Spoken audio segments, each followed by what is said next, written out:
ज़्यादा बोलने की, ताकि आप लोगों तक मेरी आवाज़ सही तरीके से पहुँच सके। देखिए गुड़िया के लिए घर नहीं वापस चलना, हम यहाँ पे खेलेंगे। बड़ी रहा इसको ज़बरदस्ती सीट के लिए तो आ रही है।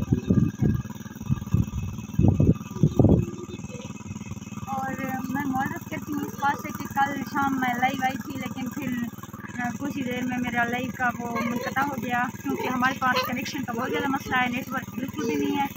पता नहीं 4-5 दिन से कुछ इशू हो रहा है, क्या मसला है कुछ मालूम नहीं है इस बारे में।